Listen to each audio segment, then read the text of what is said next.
Yeah. Hopefully Steve's not like machete fighting natives to get to a camera right now. The last fan boat out to like freaking some kind of like a internet cafe that's on like a rice paddy. Yeah. The music of John Williams swelling in the background.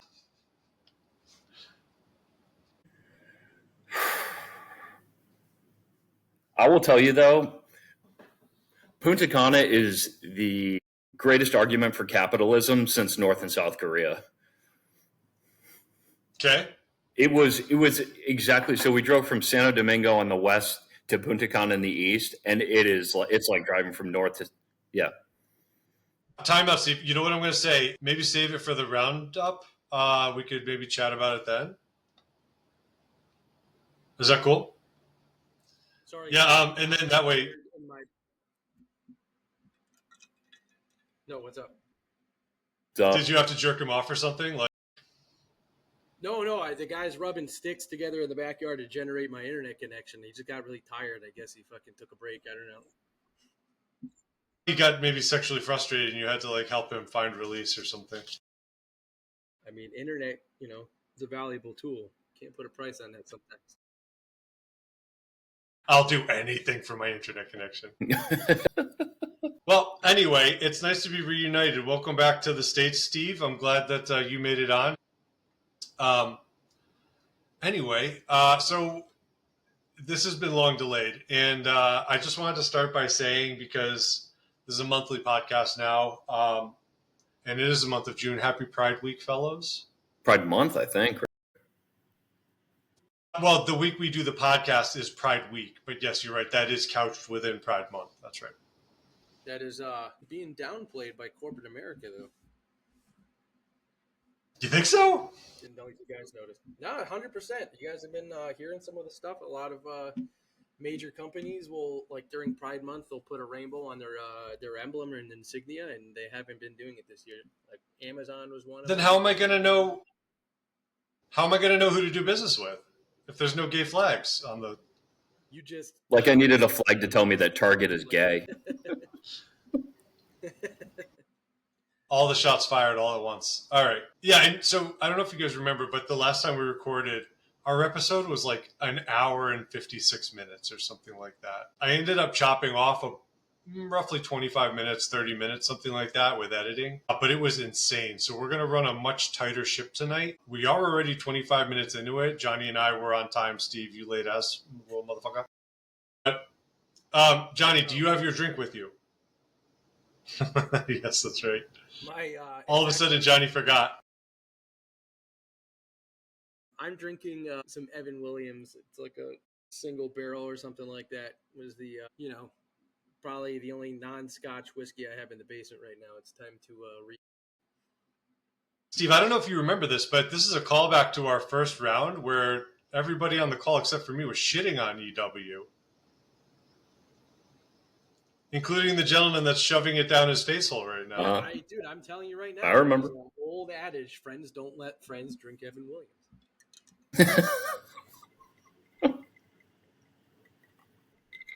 Self-hating John Howard is with us tonight. He's here with you every night. All right, so yeah, and maybe we skipped ahead a little bit. So usually the order, not that anybody ever keeps track of this, is to do drinks after introduction. So man in the middle, and you are in the middle tonight. I've checked, but you are always the one who introduces first. So why don't you go ahead? Steve, third world traveler. It's Jonny. I'm in the middle on my screen. Whittly wah. Whittly wah. Whittly wah, perhaps? That's rocking.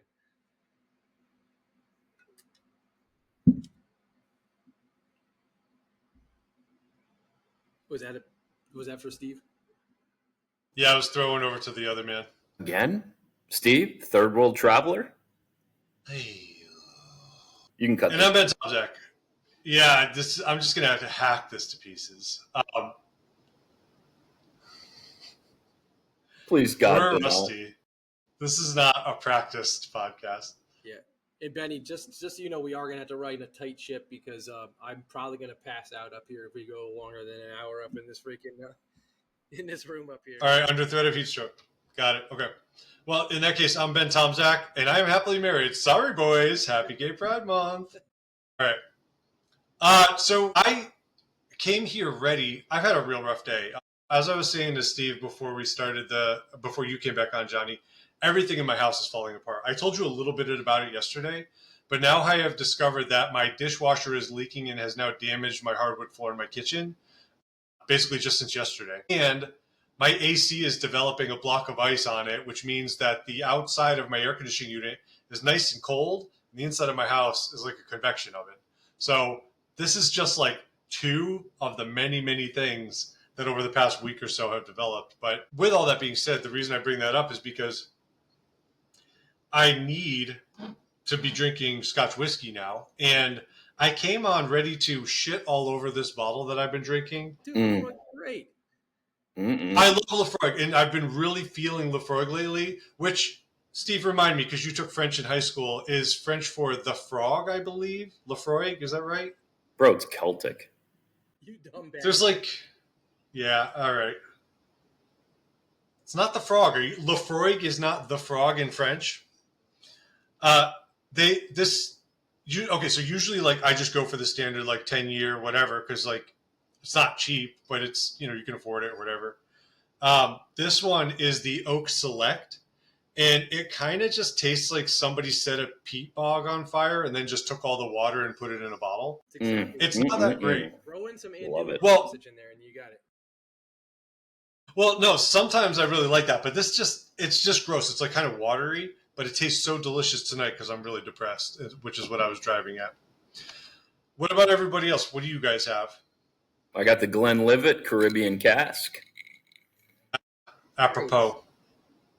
And then, Jonny, you were saying you've got your garbage whiskey. Toilet brew. Cheers, gentlemen. It's Cheers. good to be back with you. All right. Did we want to go over anything from our last round? Because it was a really chunky, very thick discussion that we had about CRT and whether it is or isn't in schools. And so I had a lot of sort of secondary thoughts post facto, but I was wondering if you guys had anything. No, fire away. What do you got? Well, the first thing is, Steve, you mentioned on the round that you did a ton of research and you promised to share what it was with us. And in the moment, you said, because I made you said you would write it down so that you would remember to tell us. So we're ready. Pop quiz. All right. We'll table that for That's a face of a yet a sub. right there. This is also becoming a soft tradition of this podcast where Steve promises to tell us more about something in the next round. And then I can't disappoint you guys. And then you just fuck off to By like having some dusty village. Can't disappoint you by having something prepared. Yeah. Or our audience of zero, who would be, pitchforks and torches outside our door.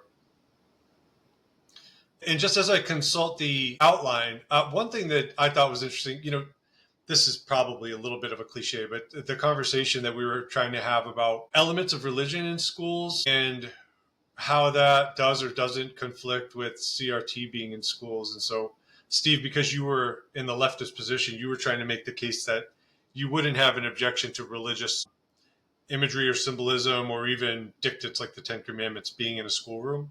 Provided it's equal, yeah. Which is bullshit, right? Because we all know that that's not how actual leftists treat that question. Well, CRT is the religion. Yes, that's exactly what I was driving at. What an opportunity I missed to drill down on that when we were talking about it. But since you cut straight to where I was leading us, why don't you go ahead and take that idea and run with it for a couple minutes here? Sure. I mean, I don't know specifically what you're looking for, but I mean, in the absence of religion, people find religion.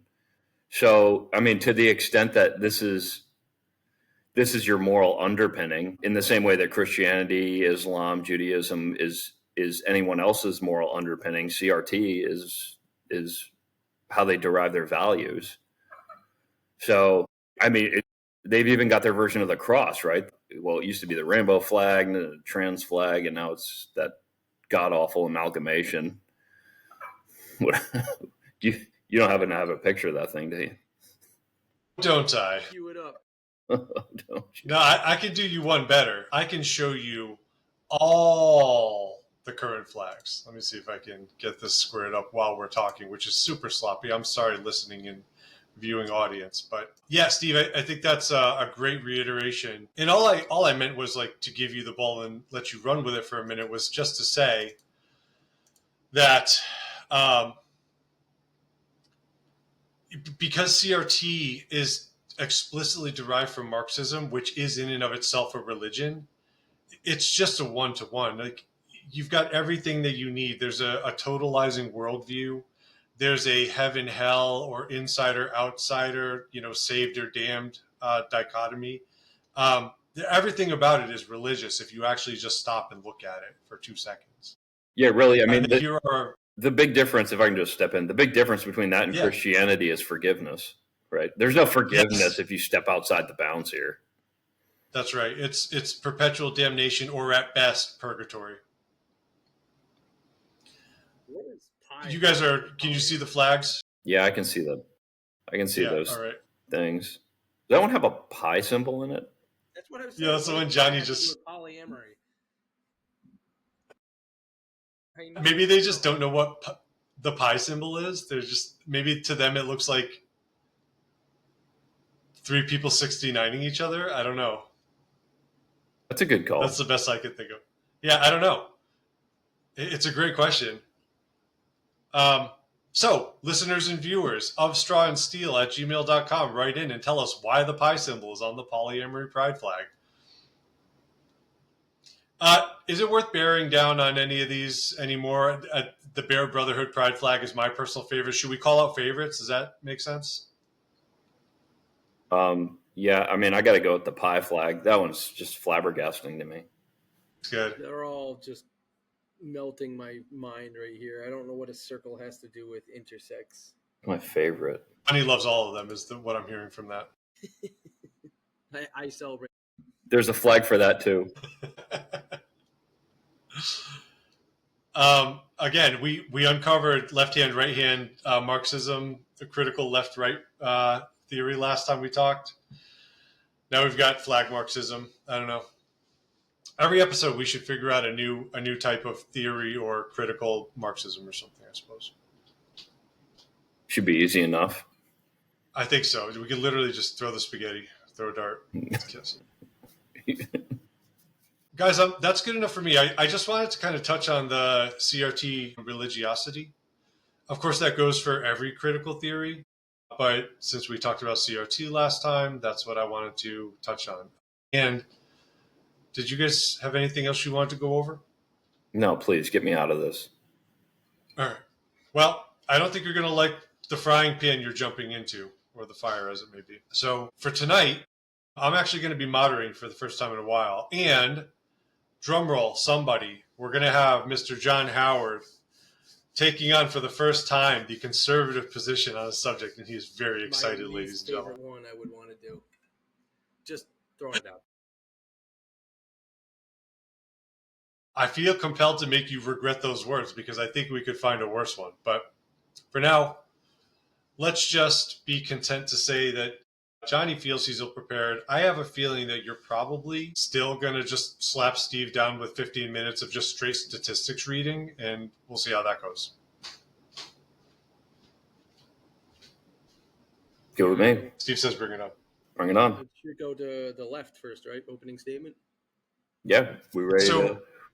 Go ahead. Let me toss it to our resident progressive for the evening, Steve Glynn, who will be advocating or trying to advance the statement or the claim that America is stolen land.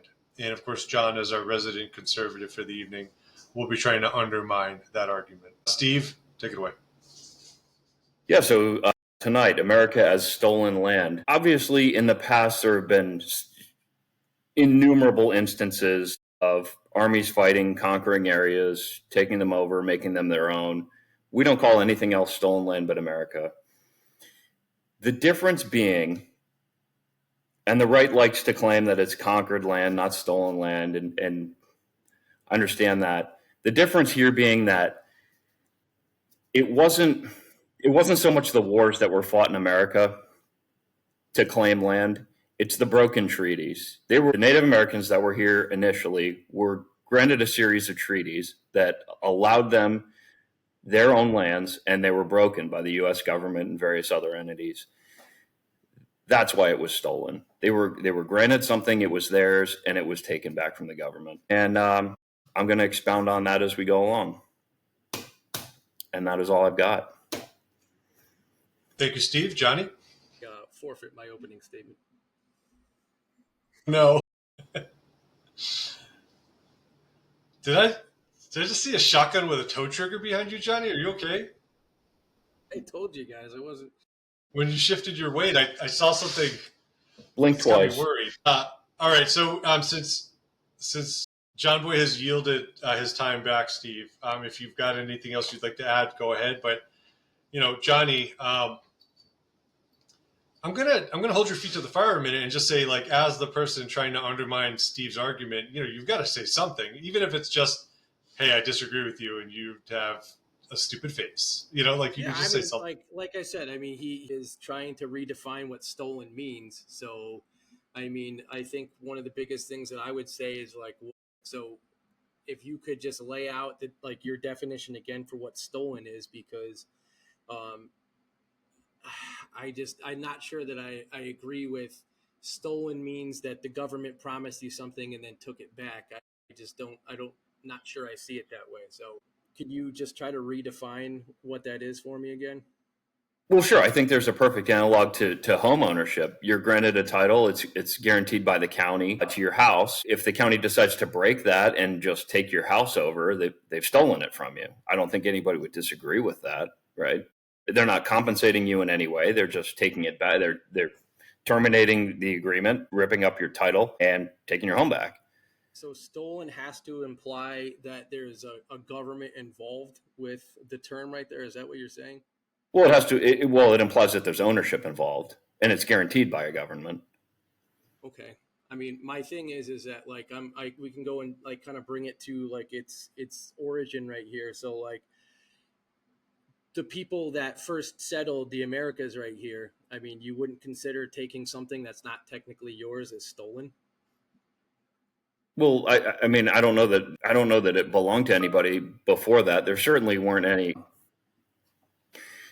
I don't know that it was necessarily stolen. There's a difference between stolen and conquered, right? Conquered is you move into an area, you take it over, maybe you assimilate the women, right? And it becomes yours. If you sign a contract and grant somebody ownership and then break it, that's stealing it. All right, but I guess what I'm trying to say is that what would you call? So you're going to call conquering when there was nobody there as you're gonna label that as conquering right there. So the Native Americans showed up, they took the land, and they clearly not was something that belonged to them. They just came over there and took it. So we're not going to. Well, it didn't belong to anybody, right? Right, but that's my point. Is it doesn't have to belong to anybody to take. It's not yours, right? They didn't own it prior to. So I guess I don't understand how them coming in here and then saying this is mine, I'm going to take it, doesn't constitute as theft in some kind of way if you're taking something that wasn't yours. And then my other thing was going to be, how come we don't call what happened to? So are we going to? Or we can agree upon that Native Americans by themselves aren't just a monolith. It's not the same thing. They don't all act and practice the same type of rituals and things like that. Can we agree that there's different tribes and stuff like that of Native Americans, and they're not all just one thing? This is a good question. Yeah, sorry. I think this is a really important thing to clarify. And because I want to try and contain this to something that we can talk about as smoothly as possible, I think maybe it would be valuable to just focus on one specific region of North America for the moment, one specific tribe, perhaps one specific contract or treaty. So, Steve, I'm going to give you the opportunity to pick whatever you like, and we could just talk about that for a minute. Sure. So we'll start with Delaware, the Lenape tribe. The first treaty was signed 1795 with the Lenape tribe. It granted them an area. It guaranteed support to them in exchange for support against the British. Okay. That was broken when U.S. troops moved in and slaughtered 100 of them. And then they just took the land back. All right. I mean, I kind of feel like, Benny, by you asking us to focus on one tribe right here, kind of diffused one of my points, is that you have Native American tribes all over North America that warred with each other back and forth for how many hundreds or thousands of years, taking each other's lands and, subjugating their, the captives and stuff like that to slavery and to, like ritual sacrifice and stuff like that. How do we not call that stolen? So if like there's so many of those conflicts that could have happened for so long, we don't know who actually owned the land up at that point. So if you have one that's Jonny, taken from another. Yeah, look, perfectly valid. And I didn't want to, I'm sorry if I communicated this poorly, but I wasn't taking that off the table for you down the road. I'm just saying, because you were asking the question, are we considering Native Americans a monolith, which I don't think we are. I wanted to give Steve the opportunity to just cite a specific individual reference, but you can absolutely pursue the case that you want to make in that direction if you want to. Yeah, the only point I was trying to make that with the Native Americans not being a monolith is so that, I mean, I would hope that Steve would agree that they're they weren't all just one tribe that was peace loving and just you had Europeans and things like that come over here and start colonizing and killing and taking land right here per se. You've had all kinds of, like, hundreds of tribes that were warring with each other for who knows how many years. And, they're all fighting and taking land from one another, right? So if you have them taking it by definition, right, you said that taking land was conquering, right? So you have a whole bunch of conquered land, and you have another person coming in here and taking it over. I would consider that conquering right there. So it's not necessarily stolen, it's conquered. And if you could cite which Native American tribe owned all of the United States and everything like that right there, and we could say that, like, Europeans came in and took that from that specific Native American tribe that originally settled the place, I would say that, yeah, then that's stolen right there. But to suggest that, Native Americans haven't been warring with each other for, an indiscriminate period of time and taking land from one another, I don't understand how you have another faction come in right over here and take over the land. And, that would be conquered land, not necessarily stolen land. Sure. I don't think anybody would disagree. America, before European settlers, was a shit show. I agree with that. Tribes were raping and pillaging all over the place. What I take issue with is there's a series of treaties, dozens of these things, where the government granted access and then revoked it. My argument is that there was a lot of underhandedness going on, and that's where the theft comes in. They're granting ownership, they're granting rights to stay in exchange for whatever, whether it's support, whether it's food, and then they break the treaty and take it anyway. If they had just moved in and taken it, that'd be another story. But they were being underhanded about it. Well, I mean, I can see that point of view right there, but there's plenty of other instances. And again, this is where my lack of research is going to get the better of me. But there's been plenty of other instances where we did, as a government, come in here and we did give the Native American tribes money to pay for that land. So if we paid for the land, that would be an exchange of, property from one person to another. So how is that theft then if we're paying money for it? So I'm not. Well, I don't think anybody's going to argue that the Louisiana Purchase was fair for both sides, right? Would they pay them like $50 or something? Manhattan paid them like $50.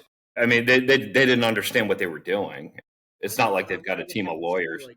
I would have to check a source for $50 right there, but there was a voluntary exchange of money for land, for resources and money right there. So I don't see how you can make the statement that America as a whole is stolen land when a lot of that was settled with agreements and things like that between the Native American tribes and the U.S. government. Was there things where, yes, the government said this and then went back on their word on some things like that? I would say yes, but I mean, as a whole, I don't think you can say that America as a whole is stolen land, because a lot of it was conquered and a lot of it was through a series of transactions and things like that between the government and Native American tribes given to the U.S. government. Yeah, I mean, I guess I would liken that to kangaroo courts. I mean, it was like I said, the Native Americans didn't have a team of lawyers on their side. They didn't understand what they were getting into. It's like going unrepresented into a murder defense. You know, they assumed that, you know, however much money was a fair price for the, you know, maybe a box of rifles was a fair price for this, and it wasn't. That they were taken advantage of. Well, at the So end of the Steve, day, that let was me, the agreement. Jonny, sorry. Yeah, so let me, I think, let me just push back in a way, Steve, and say, isn't what you're describing a form of conquering? It's not a physical or military conquering, but it is an economic or negotiating conquering. Legal Doesn't that underhanded, make it legitimate? legal underhandedness. Editorializing you want, but doesn't that fit within your definition of conquering? Well, I mean, by that definition, rape is conquering, isn't it? I mean, No. why not? Well, that's a violent act. I mean, what we're talking about is passive, not passive, but non-aggressive in terms of a physical or military sense. Okay, then theft. Means by which. We'll say theft is conquering. You walk into a store and the guy's not strong enough to stop you. I think that's the entire a world fair answer to my question. Since the dawn of time. Yeah, I mean, lots of stuff has existed since the dawn of time. It doesn't mean it's right.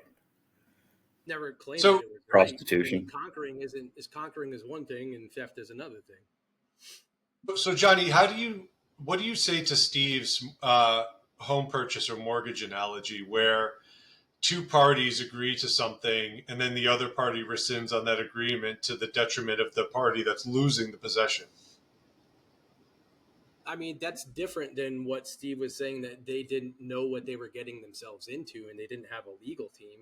That's different. That's fine. You know, breaking. That's fine. Treat that as a different question. Yeah, treat that as a different question. I agree with you. But right now, I'm just asking you about his analogy earlier.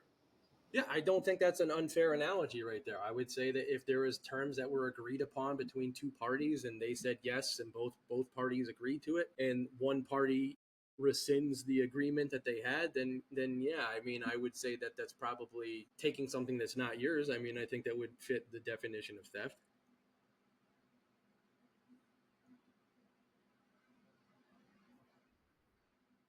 No more, Mr. DA. So right. Instead of Steve saying that, let me just offer that it sounds like both parties are agreeing that there was both legitimate, if you want to use that word, conquest, which I think is what Jonny is saying. Jonny, have I represented your argument okay there? Yes and no. There was definitely stuff that was conquered, but there was also definitely stuff where, like, the point I was trying to make before, where you had two parties agree upon something, and whether or not one party understands the detriment or the level of the agreement, that's completely different. But what I'm saying is that you can say bits and pieces were stolen right there, but to say all of America is stolen land, I think is patently false right there. Some of it was conquered. Okay. And then some of it. Yes. Sorry. Let me just finish what I was going to say before. So from Jonny, from your perspective, and I think you just said that I represented what you were arguing, which is that some of the land that's now occupied by, let's say, the American government and American citizens was legitimately conquered by an invading force, if we want to use those terms. But you're acknowledging that there were some instances where there was underhanded dealings, there was sort of dishonest bargaining, etc., to validate Steve's point. And Steve, vice versa, you're saying, hey, a lot of it was stolen because of these treaties that were reneged upon. But hey, there are also places where we can say, yes, we moved into lands that were already disputed when we got here, for example. That's a fair assessment. Right. So I think we're back to a semantics question, which is sort of like what we got into last month when we were talking about CRT. And so I was trying to say that if the contention is that CRT is in schools per se, and the left says it isn't, all you have to do is show that it's in more than one school, and you've already disproven the statement that it's not. So it sounds like we're sort of in a parallel situation here where are we saying that all of America is stolen per se because that's the argument? Or are we saying, yes, there are instances where some of the land was maybe stolen, if you think about it in the way that Steve's presenting, but other times it was, just more of normal historic human activity, with one population moving into a place with a less technologically developed population and sort of taking over. I think we're finding out that the world is not black and white. No, I would agree, Benny, that like you said that like any instance it could be considered true, but like I was thinking like when Steve was talking about CRT, he was trying to debate it on like, is it on like a wide scale, like this is being taught in everything? And he was saying, no, it's not, because it's not being taught in everything right there. But like, I think, maybe not what Steve's defending right here, but I mean, I think from all of the stuff that I've read and seen and heard is that you hear people saying that like this whole country is native land and that we're all obligated to leave to give all the natives back their land right there. So all I'm saying is that like if it was stolen right there and like you can point to specific portions of the United States that were stolen, I think you could make a contention, or you can make a point that like they would have to, give that land back if you really wanted to press that issue. But there's so much going on and so many different things. It wasn't just like one tribe met with like the government and then decided the entire country was going to be theirs. There's like little things that got parsed out over time, and I think that's it's a little bit more challenging. I've just done the inadvisable. Wow, really inadvisable. How's this for a whiskey pour as we're trying to close our episode? By the way, before we get back into it, you guys know that I've been working on my infinity bottle, right? Yes. Do I absolutely destroy the flavor profile by adding Lafroig to it? No.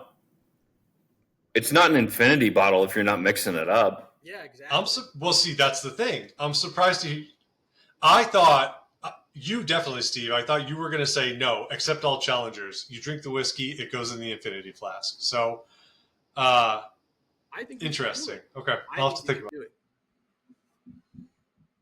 I think I have to. I think you have to too. I mean, if you just pick and choose what ones you want in there, I mean, you're not really leaving it up to fate and chance for flavor right there. You're basically You're just a bitch. I do this no matter what happens from this day forward. The infinity flask is always just going to taste like this really shitty Lafroig. That's the price you pay for buying fucking Lafroig. That's right. That's right. Reap what you sow. Mm-hmm. Good. I had a feeling we would come to a philosophical agreement on this, and I think we're all right. Okay.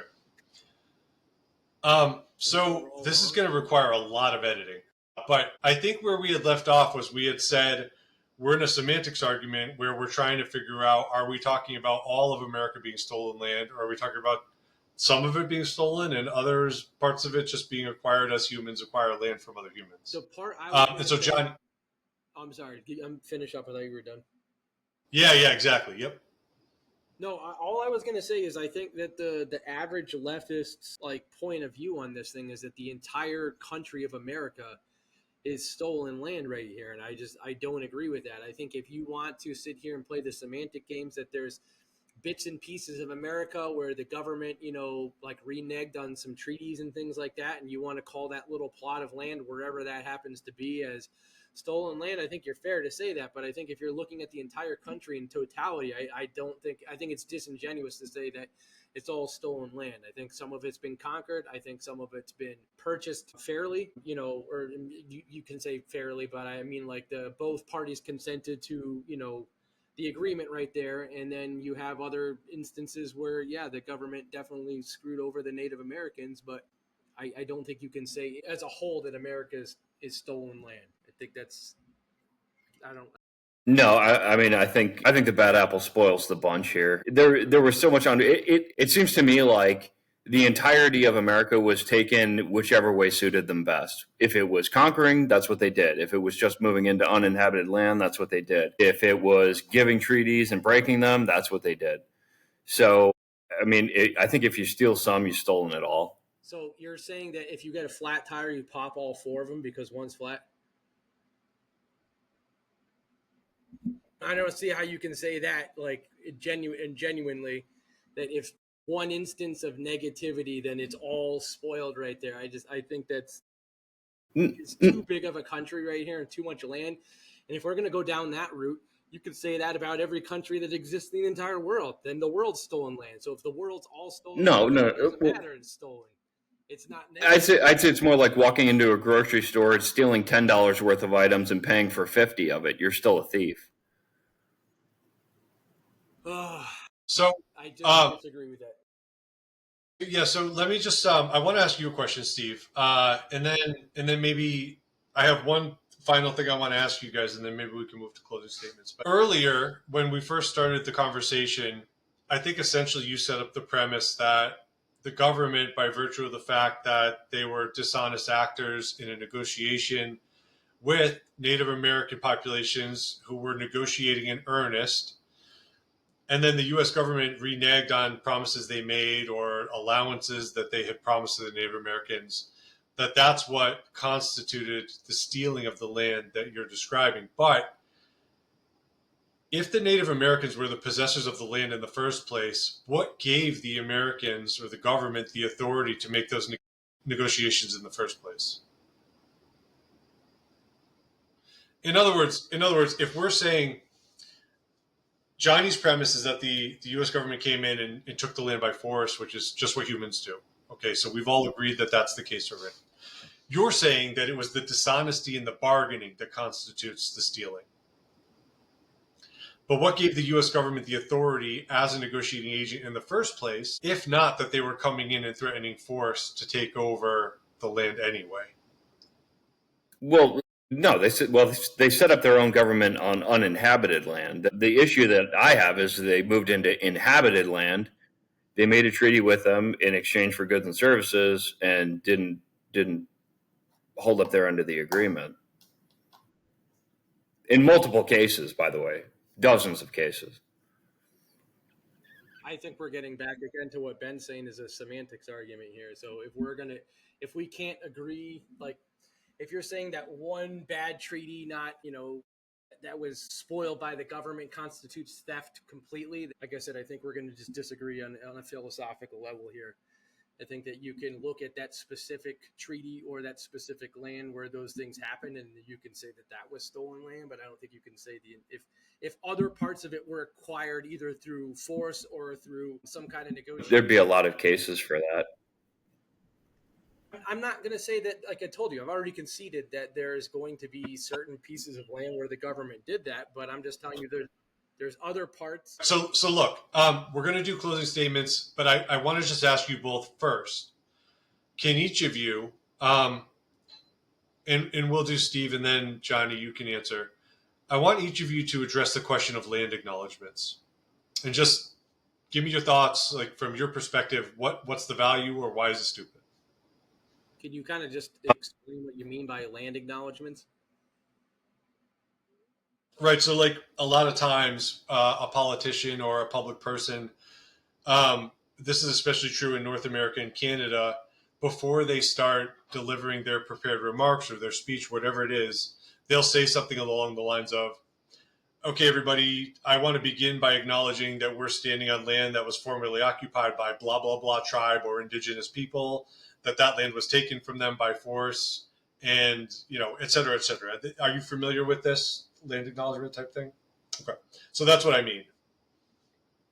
Yeah, I don't see any problem with respecting foreign owners of land or people, but foreign entities, even if they don't exist anymore. I've got no problem with that. Interesting you're using the word foreign when talking about indigenous peoples. Well, it's foreign when the Canadians move in and take it, right? They become foreigners. I suppose. Johnny? I guess I still don't understand what you're talking about as far as land. I understand like politicians say it, but I don't understand what you want for me to acknowledge. Like, are we acknowledging that it's like indigenous land? Is that what you're saying? You want me to acknowledge that? Steve just commented on it from the left viewpoint, right? So I'm just wondering from the conservative position, like how should a conservative think about land acknowledgements? Are they valuable? Do they mean anything? Are they legitimate? Is there some kind of purpose that's served? Just anything. No, I don't, because I mean, like I said, if you want to do that, then you can literally go through all of history in every single country of everybody that's ever originally occupied the land and stuff like that. We don't say that those countries and those continents and things like that are stolen land. It's only because you have a European country coming over here and conquering, an indigenous tribe and everything like that, that we call that bad, or we call that stolen, and something is bad. But like, we don't acknowledge that has literally happened throughout across the world and forever. So I mean, like, at this point right here, it's conquered land. I mean, the land belongs and always belonged to the victor, and the spoils of war come along with it. I don't know if that answers. Steve, closing statements. Yeah, it's good enough. Just a quick add on to that. If I moved into a house that was formerly owned by Elvis Presley, I'm going to let everybody know. Okay, I mean, that would probably help the resale value of it. That's probably why you're going to say that Elvis Presley lived there. But if some dude who shat himself every day drinking a 30-pack, you probably wouldn't say that guy owned the property before he went in there. It's only going to. My God, Jonny! From the top rope.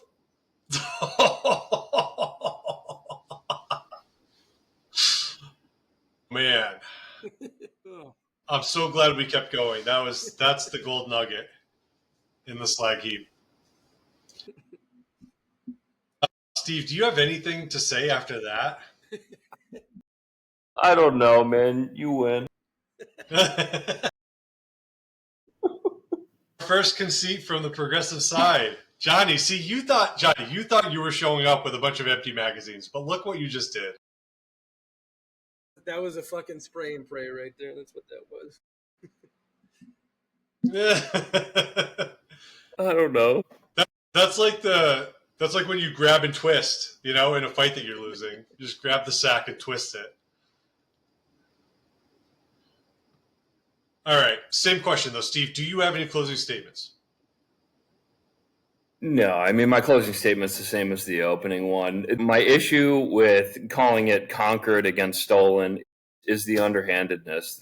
There were clearly lopsided deals at best. There were broken treaties all around the place. I mean, there's numerous sources. Anybody can find these sources. Multiple treaties that were broken. They were promised goods and services. They received them, and then the U.S. government, for what it was at the time, broke it, and they claim the land is their own. Jonny, anything to close? Not really. I basically think that, like, what I've been saying all along is that if you want to sit here and point to specific plots of land that were stolen by the U.S. government from treaties that were reneged upon, I think you're valid to say that. But to say America as a whole is stolen land, I think, again, like I said, is disingenuous, because there's plenty of instances where there was stuff that was, traded validly, and there's also things that were conquered and all that stuff. So I don't think you can call that stolen land. Okay. Gentlemen, thank you. I think that was pretty good. I mean, we really wrestled through some tech issues, but we ended up concluding the debate. So I appreciate both of you for sticking with it, and well done both. We're going to call it for the night, and then we're going to do the remainder of the episode stuff, like maybe tomorrow or the day after, just like, spend 20 minutes closing it out, whatever. Just do me a favor, leave your computer open, because it's questionable whether or not the first part of the stuff that we did from your side is uploaded. Okay. Yeah, I'll leave it open. I won't close it. Like I said, I don't know what's going on with these tech issues. Like before, I've had it where the internet will come in and out and it'll lag and it'll long back on, and it's fine, but it's never fucking done this before. Yeah, no worries, man. Look, this is a half-assed slipshod operation. Nobody cares. Nobody's listening. Nobody's watching. I care. I care too. Thank you, guys. I care too. I care. I have a lot of fun when we do this, but like I said, thank you both. Cheers. I'll send you guys some messages. We'll try and figure out when we can just wrap up, and we'll pick the next topic. That'll be Hopefully fine. It's one that Jonny hates even more. And Jonny, by the way, while you were struggling to get back on, I was saying to Steve, like, we both really want to hear about his adventures, but like, let's either leave it for the next recording that we do, or just like have a conversation not recorded, but we want to hear it. Feel like, so Steve, I think it'd be fun to record his adventures right there. Just have it be like a miscellaneous episode, like adventures of fucking third world travelers. There will be some more, by the way. I'm planning my next one. Shit. I think it's important. Oh, that yeah. knows what Steve's I'm doing it so you don't have to. I should probably vlog all this. Honestly, I should have gone to this place with a GoPro. That's what you should do Hey, for the next one. get one. At least we can fucking see where you're at. Yep. Send a smoke signal. Yeah, for sure. I go there so you don't have to. Enjoy your Zika, Steve. Oh, man. All right, boys, thank you so much. Have a good night. Jonny, best always. Steve, best always. And yeah, we'll talk about the adventures on the next one. We'll hope to record that. So we'll talk later. That'd be fun. Bye, boys. See you guys. See ya.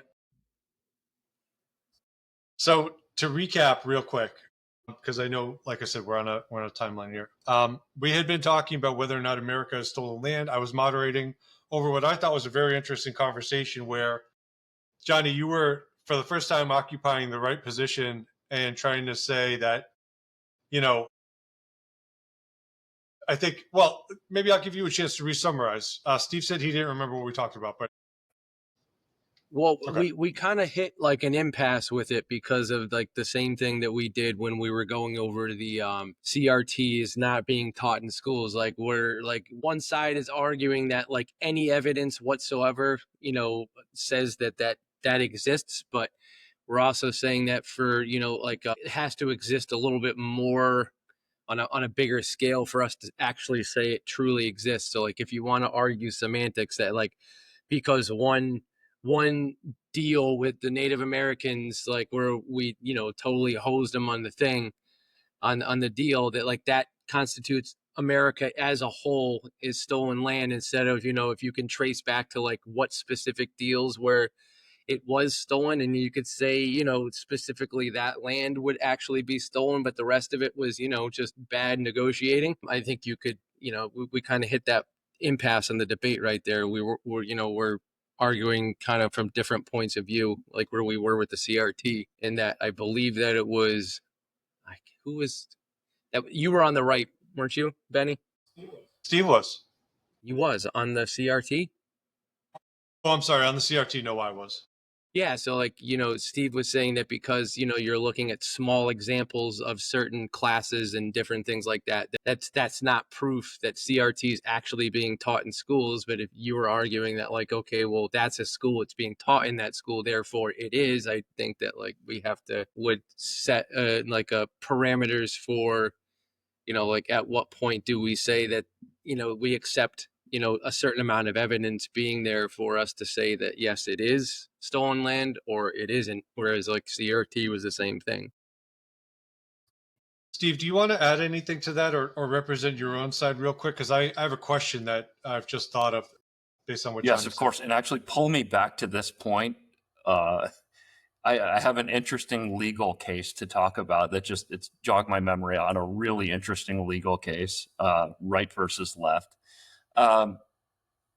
No, I mean, the difference with America, and the reason it's stolen land as opposed to straight conquered, like you might think of the Romans or the Mongols or something like that, is it was acquired through deception. It was an endless number of broken treaties. There were agreements, and I guess the government at the time broke it with the governments of the occupying people. That was the difference. I think that was essentially my summary of it. Surely not in every case, though, Steve.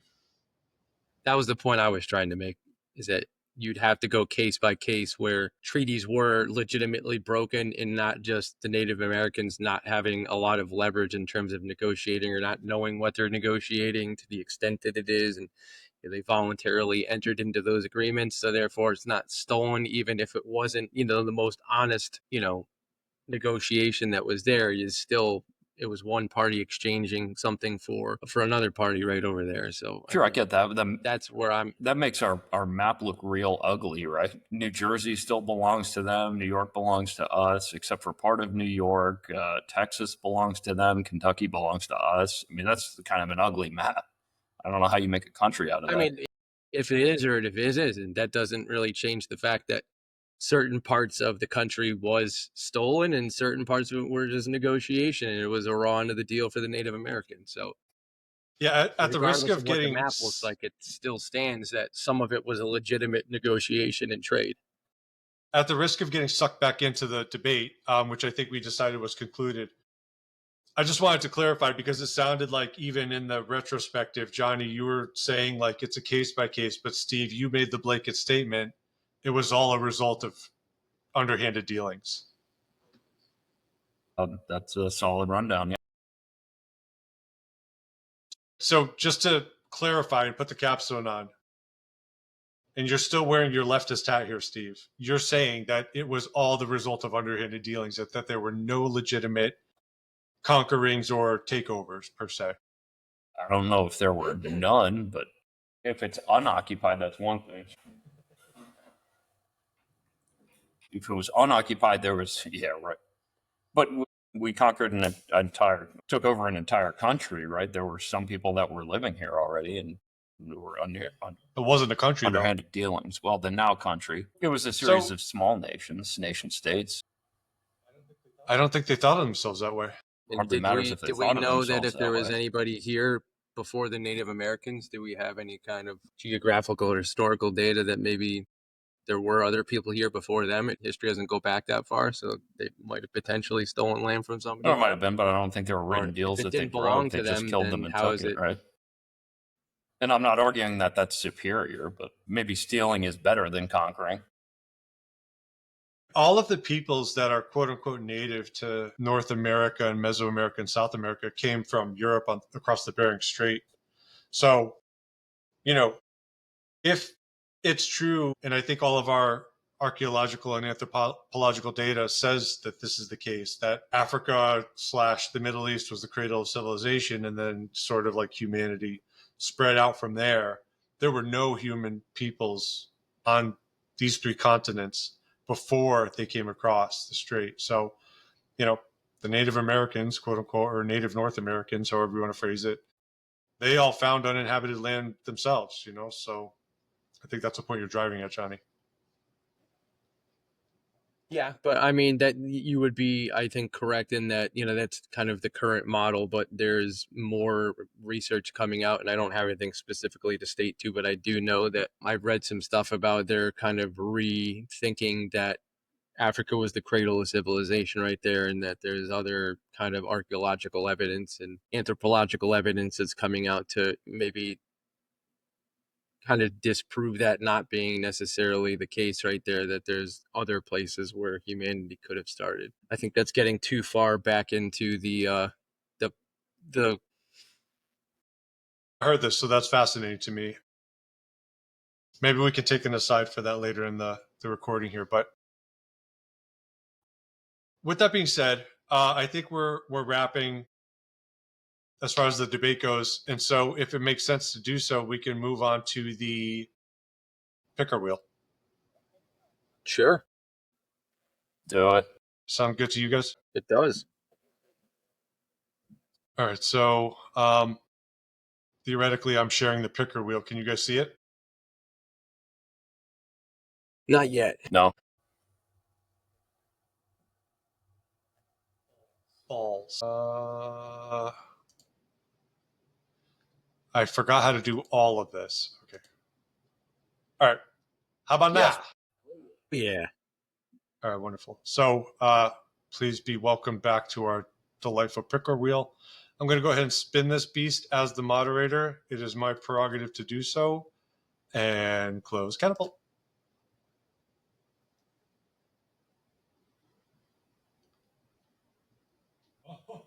It's a good one. Great timing too, by the way. Interesting. Yeah, this one will be timely for the next 3.5 years for sure. But Donald Trump is a fascist is the picker wheel selection if you're just listening to this on Spotify, although I know you're not, you bastards, because nobody's listening to this. Maybe someday. All right. I'm going to go ahead and say done. Stop sharing that. And does anybody have any commentary on the selected topic? If not, we can move on to the Spudomatic if you guys received the email that I sent you. Spudomatic this I thing. think all spuds go. All spuds go.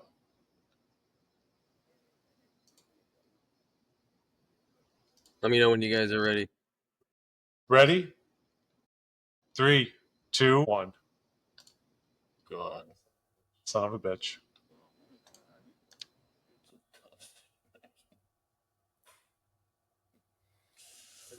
Everybody results in? Well, I think we could process of elimination this thing. Well, it looks like I'm on the right then. Does somebody have the left and somebody has the moderator? Moderating right here. Again, 2 in a row. I'll be on the Either left. on the left or the right? He's on the left, I think. Confirm. So for the next round, we'll be debating. Yep. So the next round we'll be doing Donald Trump is a fascist. Jonny will be saying, no, he isn't, guys. And Steve will be saying, oh, yeah, he is, okay. Can't wait. This should be interesting because this one should be fascinating. I think there's plenty of material to go off of in either direction. Very interesting take, John Boy. Do we have a designated time that we were doing this next week? We haven't yet, but I figured we could set that up either after the recording tonight or text over the next few days, maybe. All right. So this is really exciting to me because first of all, I'm jealous of you guys that you guys are going to get to debate this out. I mean, I just have to sit on the sideline, but I think it'll be really valuable to dive into the definition of fascism and have you guys duke that out because that is the fulcrum upon which this whole thing swings. I think it's going to be interesting because I think that's probably the most relevant topic right now that we could possibly spin on the wheel right there in terms of like how things are playing out in the political landscape right now. Does seem to be that case. Maybe we can win over a few hearts and minds, or if Steve wins the day, maybe we can agree that he's basically Hitler. Literally. That'd be fun. Literally Hitler is what I meant, not basically literally. As far as the outline goes, so we've just concluded the roundup, and so technically we're already at the outro. A month and some days in the making, but this is where we do bullshit news, razzle dazzle, whatever we want to talk about, just current events kind of stuff. Like I said before, I sure hope the U.S. doesn't bomb any Iranian nuclear reactors. Yeah, that'd be pretty good. You know what else? I sure hope that Zoran Mamdani doesn't win the Democrat primary for mayor of New York. That'd be bad. Well, would it? Oh man, Are you sure? Am I the outlier here? Make your case. My property value, that's my case. Florida becomes like gold. Connecticut too. As a matter of fact, you guys should be rooting for him too. I just feel like it's a multi-dimensional analysis. It's not just based on property value. No, that's the only thing I care about. I don't care what happens to New York City. I'm never going there again. Yeah, I know. It's not like it's the beating heart of the American economy. Yeah, well, too bad, man. That's what they want. That's what they're going to get. It'll go somewhere else. The money's not going to disappear. Buy up property. What? I'm trying to figure out how, like you were saying that, the property value would go up. Are you saying that the government's going to buy the property? No, any person of value, if they haven't already left New York, and it's beyond me why they haven't, But if you haven't left New York and this guy's talking about state-owned grocery stores and confiscating wealth, I mean, that's insane. You got to get the hell out of there. Where are you going to go? You're going to go to Connecticut, or you're going to go to New Hampshire or Florida? Let's not forget defunding the police. God, man. Unbelievable. I'm no fan of the police, by the way, but that's just silliness. Well, I'm not a fan of lawlessness either. Yeah. Well, if you We've live seen in a Mad state where Max you enough can't times. protect yourself, what are your other options? Yeah. To your point. All right. Well, obviously it's the beginning of June, so we don't know what's going to happen yet. But Steve says all the way with Zoran, and I'm going to say I hope he doesn't get it. Right. Yeah. So there are a bunch of stuff. There's a bunch of stuff on the outline from our first half of this round that we could talk about. I don't know if you guys heard this at the time. This is like old news at this point, but did you guys know that Trump and Musk got into a tiff? Yeah. Caught wind of it. Yeah. freaking, And that I was saying Musk was trying to create a third party out of that whole little debacle right over he there. did create a third. Not that he did create a third party, because we're still in early June, but he like did see create the government, like the America Party. mass appeal if people would buy into it. Yeah, and Karine Jean-Pierre has officially left the Democrat Party, so that's interesting. For what? Wasn't crazy enough for her? Honestly, that. Steve, you're joking, but yeah, you're 100% right. I don't know if you guys saw the AOC, the Democrat Party, starting to turn on her because of her support of Israel after being so pro Hamas. She's getting death threats and stuff like that. It's freaking. She's getting a little chunky so too. Sweet. Just an observation. Johnny, not to dismiss or belittle what you just added to the conversation, Johnny, but Steve, tell me more about her weight status. Oh yeah, you haven't seen pictures of her lately? She got like lunch lady arms now. She might be pregnant. Yeah. I'm just going to say pregnancy doesn't necessarily give a lady lunch lady arms. Well, not necessarily, but it can. I'm sorry, Johnny. I talked over you because there's a bit of lag, but what'd you say? I just said too many gordita crunches. Could also be that. Thank you. Yeah, so that's definitely an interesting thing. I think there's a lot of a case to be made that she's going to be the one to beat for the next Democrat presidential primary. But as I've mentioned before, it is. But I think what that means is that now she is the mainstream of the Democrat Party, and that there's just this like weird, like cyclical churning of people on the fringes being brought toward the center as if they're moderate, and then like the next most radical person comes in and becomes the new standard bearer. So I think I said in a previous podcast that AOC is passé now, and that Jasmine Crockett is probably going to be the next big thing. And I think there's some signs of that. But if AOC is the front runner, that'll just prove the theory. I wouldn't discount that Speaking on the right either, to be honest. Go on.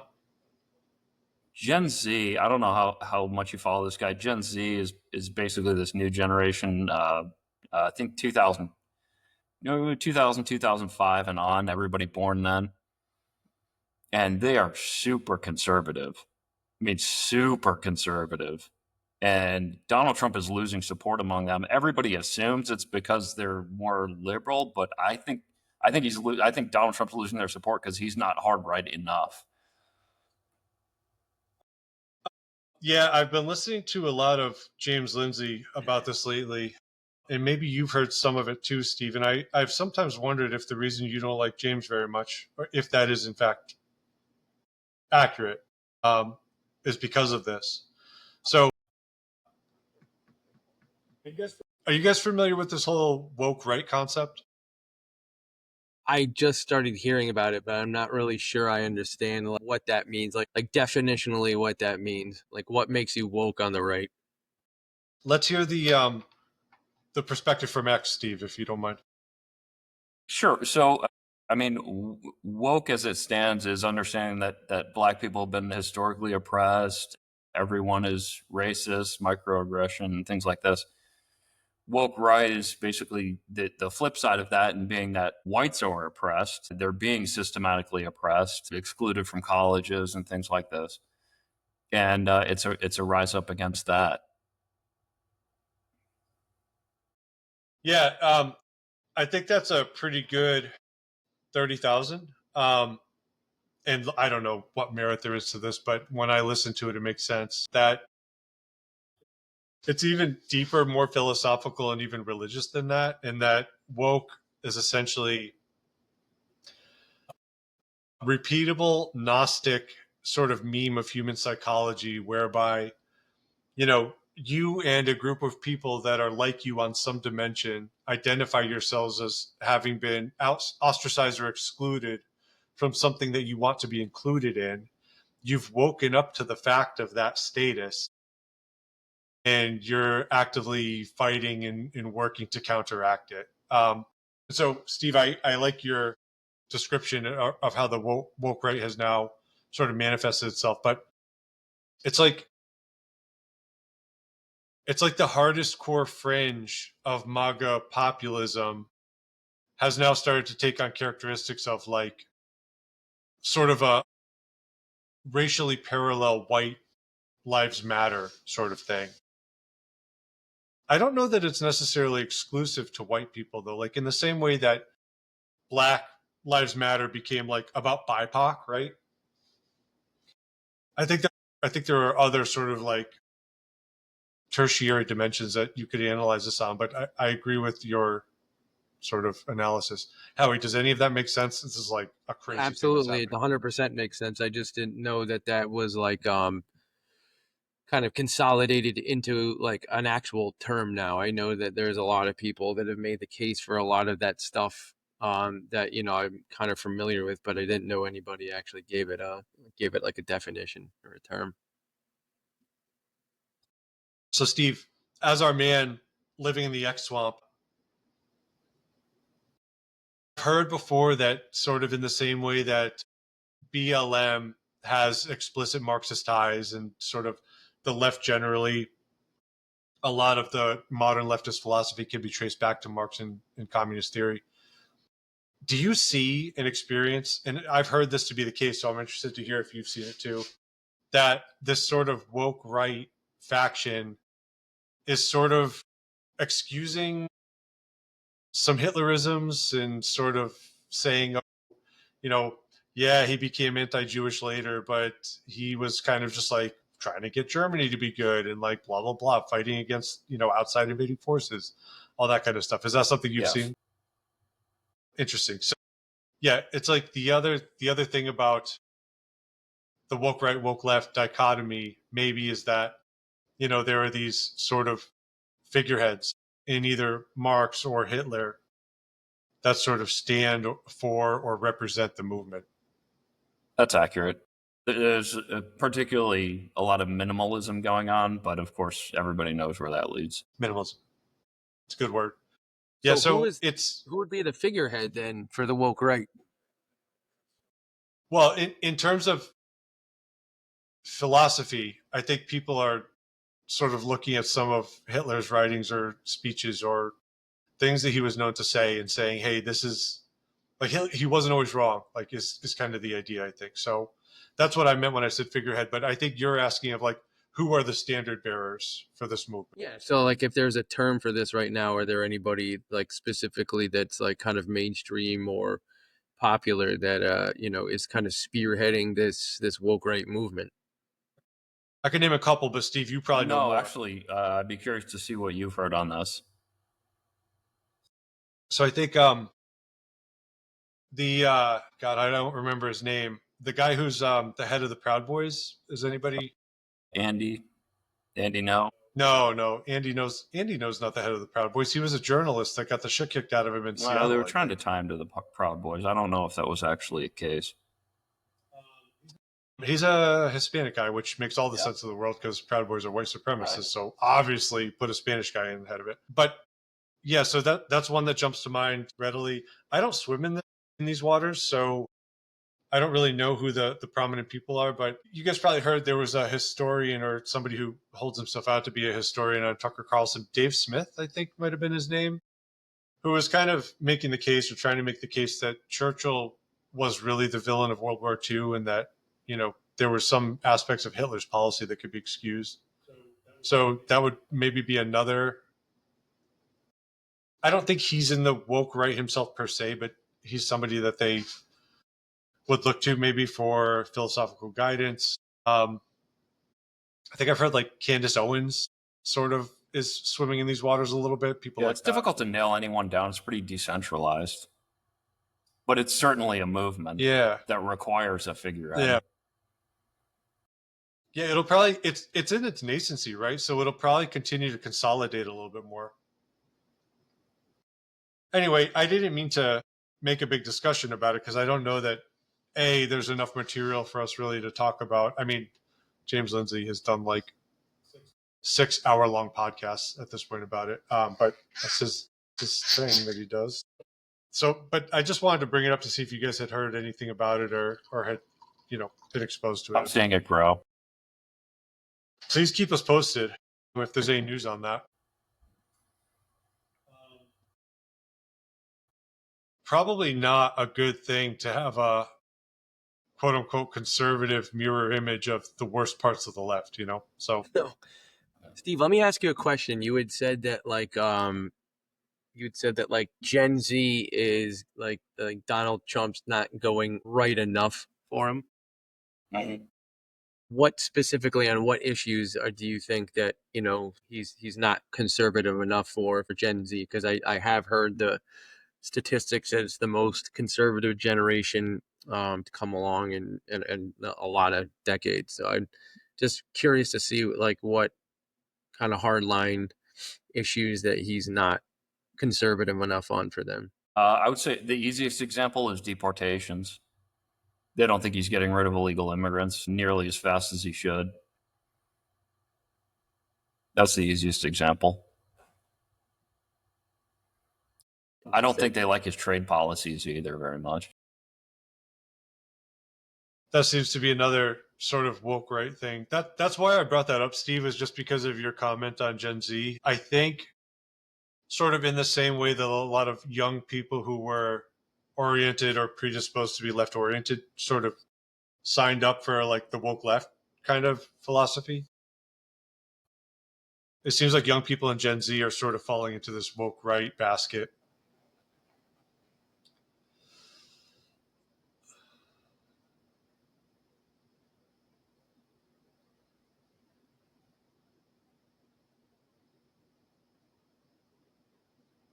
Your grandparents enslaved people, and we just kind of laid down and took it. But these people, the Gen Z does not take that.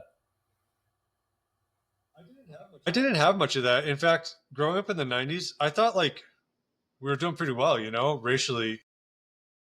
And I've heard this on the Ben Shapiro podcast, if I'm allowed to say his name on this show, but that before Barack Obama was elected, that American racial relations were on an upward trend and basically had become the best they'd ever been since the civil rights movement. And then basically by 2012, Obama had more or less decided to make sort of racial identity and victimization sort of the hallmark of all of his policy and sort of the heart of his campaigning. And then everything just got shitty again. And then, of course, yeah, exactly.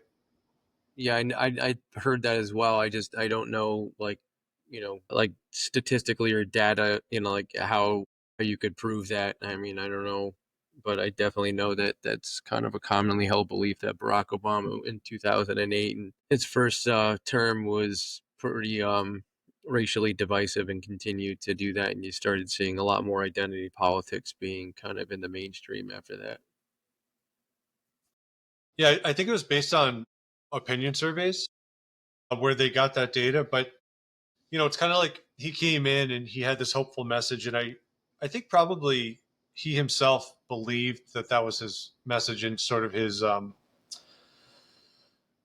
his torch that he was trying to carry into his presidency. But then, as the re-election campaign started, it became more of a machine of outrage and generating resentment and things like that to try and, motorize people to get to the polls and to vote for him again.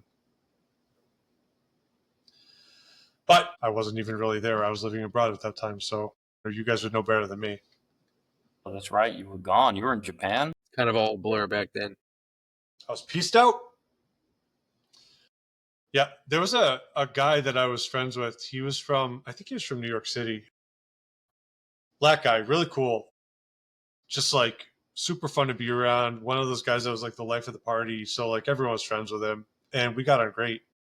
And then like this is not representative, right? Because Facebook just brings out the worst opinions in people. But he posted on his wall one day that I believe verbatim it was, if you vote for Mitt Romney, that means you hate black people.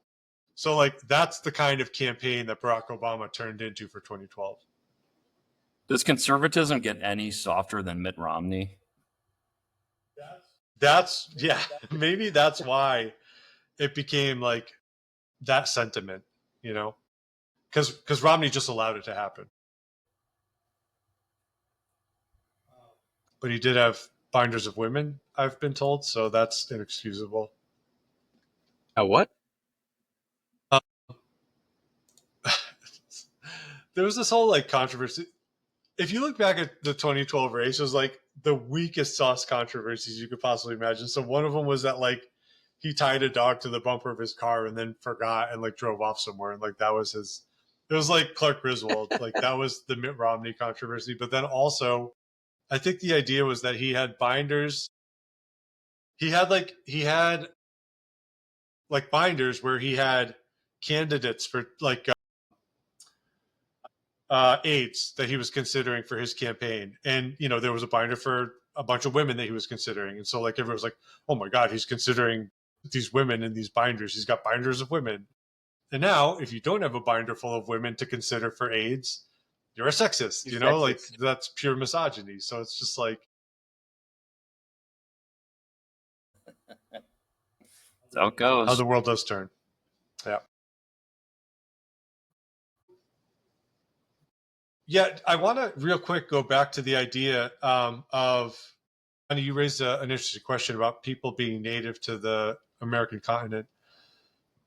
And I wanted to just finalize and put a cap on this because one thing I was considering while we were rehashing the results of the last debate was, did either of you guys explore not just the American context, but the Canadian context, for example, of how the British government came to own the Canadian territories, and obviously Canada is now an independent country, theoretically. Steve, I know you were talking about governments done by the colonialists and the British government in the context of America, the United States of America per se. But did that also apply to Canada? Because what I was suggesting last time was that maybe the episode should have been called North America is Stolen Land, not just America is Stolen Land. Perhaps. I didn't get into Canada. Most of my research on conquering stemmed from more ancient civilizations. So, like I mentioned, the Romans, the Mongolians. In terms of, I see, Yeah, I did. as a juxtaposition, yeah. Sorry, Johnny, you said no? I said no. I didn't look into anything as far as Canada or anything like that. And do you have anything to add as far as that? Did you look into any of that stuff? Well, I have to be honest, as the moderator, I didn't really, but I do know that the Canadians go super hard on this whole like land acknowledgement idea where, prominent politicians, before they give a speech, will get up at the podium. I mentioned this a little bit last time, I think, and we'll say, I think you did. before we begin, we're going to acknowledge that this is land that formerly belonged to blah, blah, blah tribe or whatever. Like, that's pretty uncommon in American politics. I think like lesser, more radical left politicians will do it, but I don't think it's very marketable to the American polity. But in Canada, it does seem to be. And so I was just wondering if either of you had found that there was a difference in the way Canadian territories were procured from the quote unquote natives or what, No, but I'm actually kind of interested to look into that now that you had said that, because I'd be curious to see how everything went with that, as far as like the treaties being broken and all that other stuff, or if there was conquering and all that other stuff. So I'd be interested to look into it. I'll need to be convinced that Canada is even a country. As of right now, Yeah, I mean, they still have the Queen on some of their currency, so what are we doing here? The Queen, who's dead, by the way, R.I.P. so is Ozzy That's some of Osbourne. my- Yeah, I mean, he's not, because it's still the beginning of June, but R.I.P. Ozzy. Hey, I got a feeling he's gonna die pretty soon. Yeah, interesting. Well, I'm gonna say yes. You're right. That's weird. Kind of seemed like one of those guys that was just going to be around forever. Yeah, like you found the by all perfect accounts, that cocktail guy of should have died 1,000 times. Yes, the drugs secrets and alcohol to keep himself alive forever. and bat blood. And wealth. Is it bats? I thought it was like pigeons or doves or something like that. I think he did that too, but like the famous story was he thought he was biting the head off of a fake bat, but somebody threw a real bat on stage. He just bit his head off. So rabies, don't believe big medicine. Rabies keeps you alive forever. Totally immune to them germs. So do you guys want to try and wrap early? I've got a couple of other things I want to talk about. One of them was still tangential or related to the Native American conversation. Steve, you were asking me to remind you of an interesting legal case you were going to walk us through. So there was a case somewhere in the Midwest. I don't remember which state. It may have been Wyoming, but there was a case where there was an anti-abortion activist who she went to the site where they were building an abortion clinic, and she burned it down. And they took her to trial. And obviously, her lawyers were more conservative. They were defending her anti-abortion positions and all this. And the other side was more on the left. And the left was trying to argue that, well, the right was trying to argue that she didn't burn down an abortion clinic. She burned down a construction site because it hadn't been completed yet. The left side was trying to argue that, well, as soon as they broke ground on it, it became an abortion site. The lawyer's obviously trying to get her sentence down for burning down a construction site rather than an abortion clinic, because that would have been a hate crime. But I thought it was interesting that the right was arguing that it wasn't an abortion clinic because it had just started, it had just broken ground. The left was arguing that it was already an abortion clinic from the moment of conception. That is pretty. That's kind What of a twist at That was the end fun. there. Yeah, I like that. That's great. That was a great turn of language at the end there. So did it end up playing out already, or is it still going? It turned out. I'll have to look into it. I think you guys know my position on this subject, but with that being set aside, it does seem to me that it was not an abortion clinic. It was a construction site. There you have it. Changing hearts and minds. Also, yeah, I mean, like, would burning down an abortion clinic be a hate crime? Is that what they were trying to argue? It was politically motivated, yeah, and carries a stiffer sentence. Oh, really? Interesting. I don't. Yeah, that is interesting. I don't know what else to say about that, but maybe we can try and, Steve, can I get you to commit to following up on this for the next round? We'll see. I like your nonchalance. Very nice. Promises not kept. Every episode. Their motto.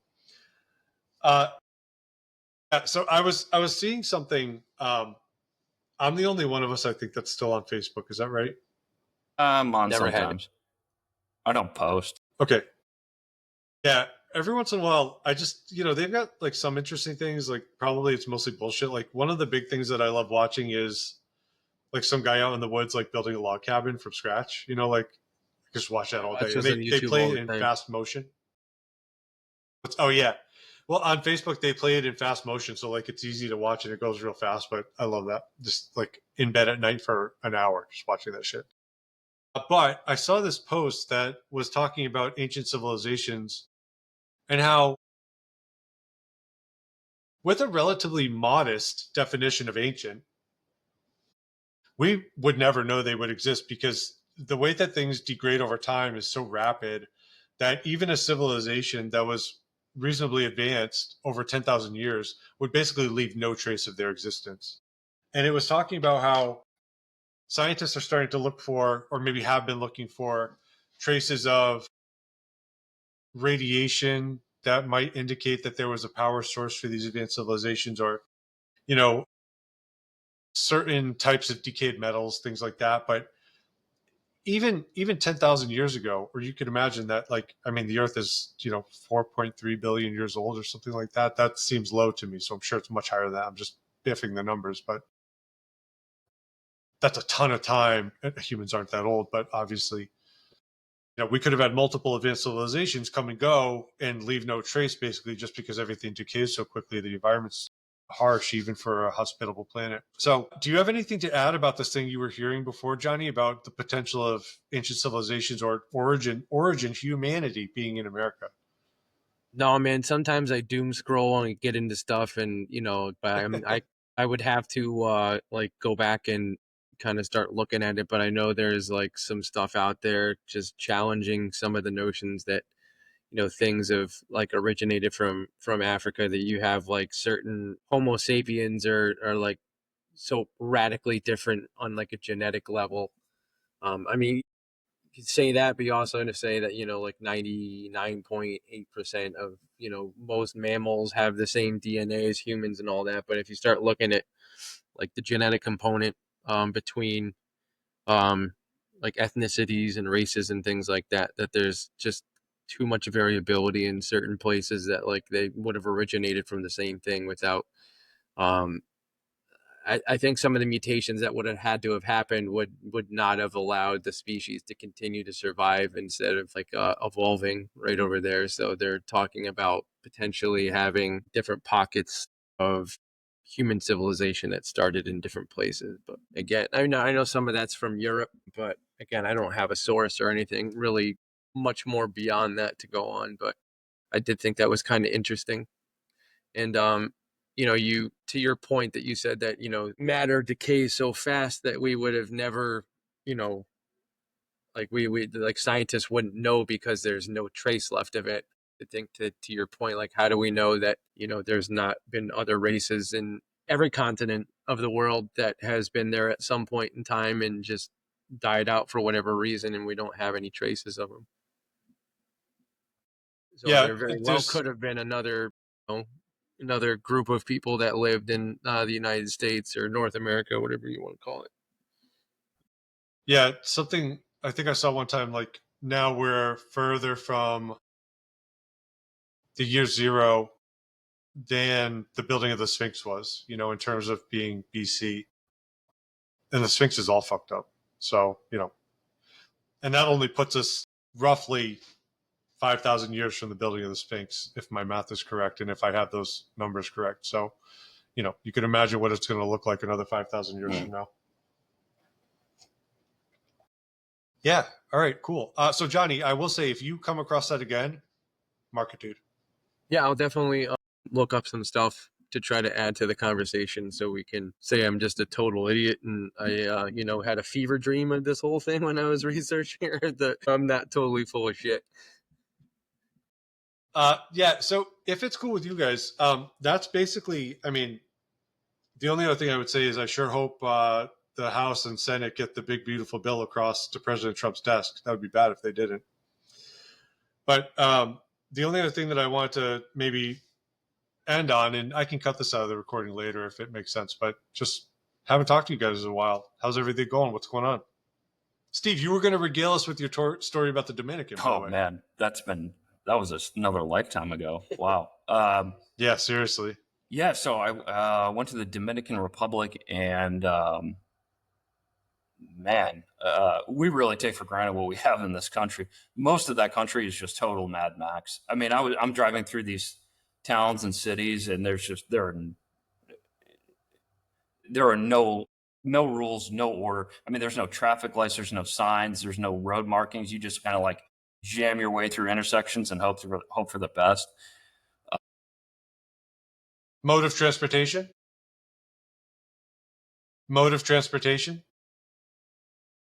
Okay, I thought maybe we're riding giant chickens or something like that. No, they like to ride these little motorbikes around, though. They go every which way, too. They ride in the middle of the street. They go both ways on both sides of the road. I mean, it's crazy. I will say, though, that, well, they tell you not to leave the resort in Punta Cana, and they're serious, because once you leave, there's nothing. But in Punta Cana, it's like, and I think I was kind of telling you, Ben, it's like going from North Korea to South Korea, like night and day difference once you get in the city limits there. Like, one of the grocery stores I went into, it's the nicest grocery store I've ever seen. Like, way nicer than anything we've got here. It was incredible.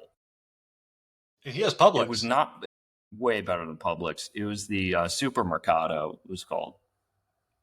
Just incredible. I mean, very original. Well, no accounting for taste. If there's only one of them, I guess you don't need a super original name. Maybe. I think there may be a few of them, but specifically the one that I went to was just incredible as far as cleanliness, as far as quality and freshness. It was unbelievable. So now, is that how like gangs proliferate so much around there, like in Central and South America? Like there is such a lawlessness. Yeah, there's just no rules. There's a government, but the reach of the government is not strong enough to protect like the average people from, basically, your Mad Max style of an enforcement through violence and force. Yeah, well, we saw some police while we were there. They weren't doing anything. My only interaction with them was when they pulled me over to shake me down. They tried to shake me down for money. I didn't let them have it, but. I was gonna say, did you get to tip him $100 American? No, They'd probably take I was 10. wrestling, right? Like I thought, like, well, this guy clearly wants a bribe, right? But then I don't want to be in prison for bribing an official. So I'm like, well, I got to face justice, man. Just whatever you got to do. I can just imagine you becoming the kingpin of a Dominican jail. I don't think so, man. I think I'm getting rolled over like Oz. These guys are no joke. But, I mean, Punta Cana is the best case for capitalism I've ever seen in my life. Hands down. I'm glad you made it back safely, brother. What's the next destination? So the next destination, actually, I'm leaving Saturday. I'm going with the family to St. Kitts and Nevis. This will be my second trip there. Very nice. Going to where? Very nice place. Highly recommend. Where are you talking about, Steve? St. Kitts and Nevis. It's like southeast of Puerto Rico in the Caribbean. Right. Very nice place. Not expensive. Especially when it's a write-off. Part of it. It's not very. I mean, the stuff on the island. If you get local stuff, it's really cheap. If you get imported stuff, it's expensive. So basically, it's a wash compared to the U.S. as far as price goes. But a very, very pretty island, very friendly people. Had a great time while I was there. Now, is this for fun, or are you like doing like land speculation and all that stuff for real estate? Man, we are trying to get some kind of business going there, but these people just stonewall us at every turn. So I don't know what's going to happen. It's very community oriented, so they don't like selling to outsiders. Yeah, they don't. They want to keep it within that particular group. Trying to make a footprint there, be friendly, but I don't know. We'll see what happens. But I'm taking the family there to see how they like it. Doing a little business while I'm there, but mostly just show them the place and see if they like it. They could spend a little time there. How about you, Johnny? What's going on? Like, kid's doing really good. Megan's doing really good. And, it's crazy. We're going to be celebrating his 1-year birthday in like not even 2 months. It's insane. It's insane. So, Steve, I don't know if you know about H.P. Lovecraft. I know, Johnny, you and I have shared some Lovecraft enthusiasm. Steve, are you an H.P. Lovecraft aficionado? So there's a story called the Dunwich Horror, and basically the idea is that there's this, the H.P. Lovecraft mythos like has these gods that are like basically space aliens that have these dimension shattering powers, and they sort of like meddle in human affairs sometimes. And so there's one of these gods called Yog-Sothoth. And in the Dunwich Horror, basically there's a weird old guy that lives in New Hampshire or Vermont. All of this stuff was usually based in New England, but he ends up courting his daughter off, or like setting her up with Yog-Sothoth so that she gets pregnant with this god's children and creates like two human hybrid alien babies. And one of them is like this weird deformed like goat looking guy that just like lives among humans, but the other one is this invisible monster that lives in a barn, and they have a ramp leading up to the bale door where they load hay or unload hay, and they just lead cows up into this barn to feed to this alien monster. And so I'm just wondering, Jonny, is that how your son is eating at this point? Like you just have to feed cows to him?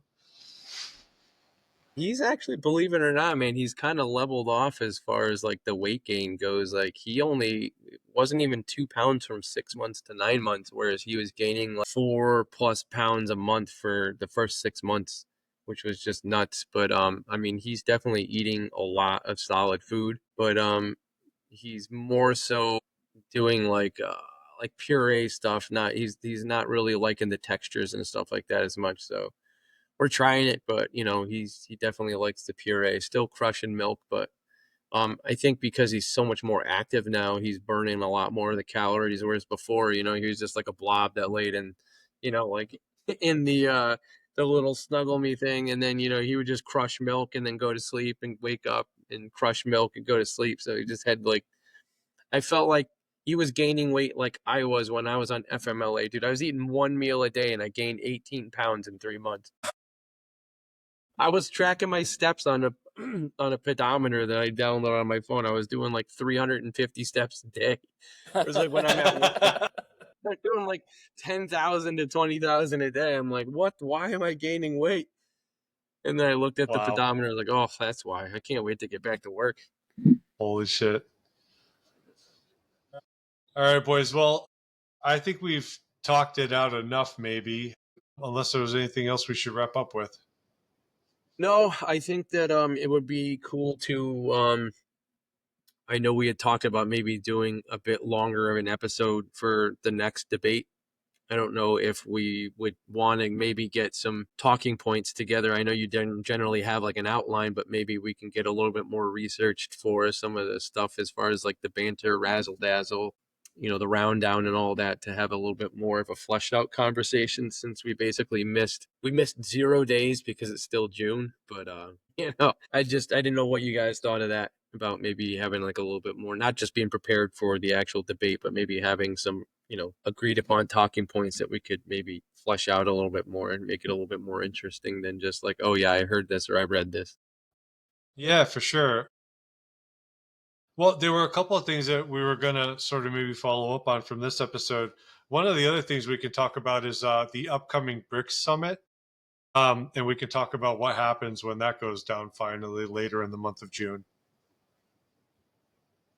Rick Summit? Yeah, are you guys familiar with this? No. So, Steve, if you want to, I'll let you have it. I mean, another 30,000 foot overview. It's basically an amalgamation of, I'm not going to call them superpower countries, but countries that want to knock the U.S. off the top. They're trying to do a lot of things. Among them is creating their own currency to replace the U.S. dollar in global trade. So it's called BRICS. It's BRICS, and that's Brazil, Russia, India, China, and South Africa, if I'm not mistaken. And then there have been others that have joined on, like Iran. Yeah, Iran is now part of it, and like a bunch of like nobody countries that no one cares about. But long story short, like Steve said, they're trying to supplant the US dollar as the staple currency of the globe.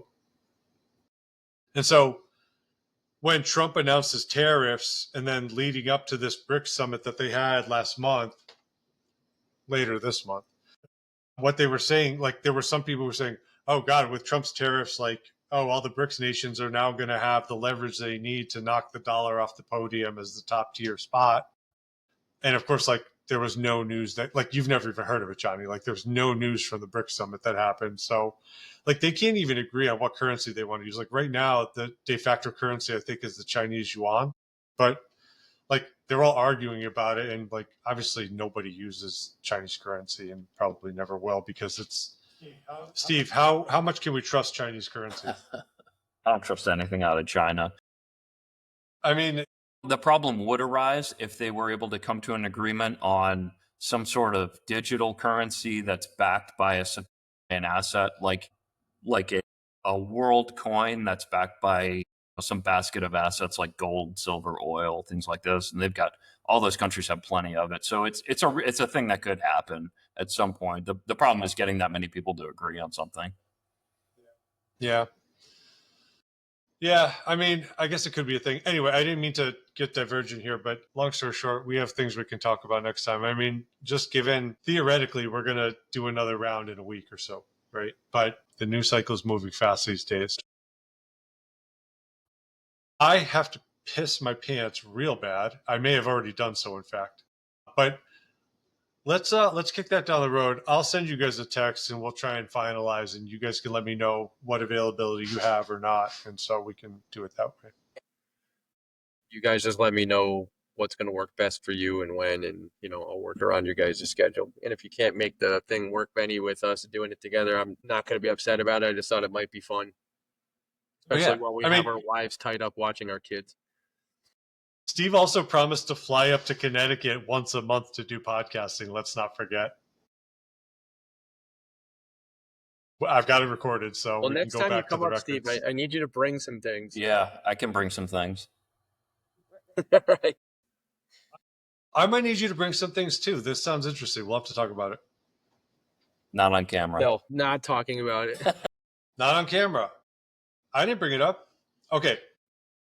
Let's sign off, shall we? We shall. All right, guys. No, we have to do outros. Guys, has it been John this Blaine long? signing off. Yeah, what does that mean, by the way? Okay. And Jonny, I like your little... The nicotine. And Jonny, I like your 80 miles per hour title for the podcast. Nobody that's listening or watching could see that, but we all get to choose our names when we're on the broadcast, and Jonny made a super classic college throwback. That's high school throwback, by the way. Yes, maybe. That was Newgrounds. Yes. That was Newgrounds. Yeah. Okay, senior year probably. Okay, fine. Maybe we could post the clip next round, because I think the viewership should know about it. Yeah, good point. And I'm Ben Tobzak. Remember, not all of doom scrolling is doom scrolling. Could be hope scrolling if you have the right attitude. Good night, everybody.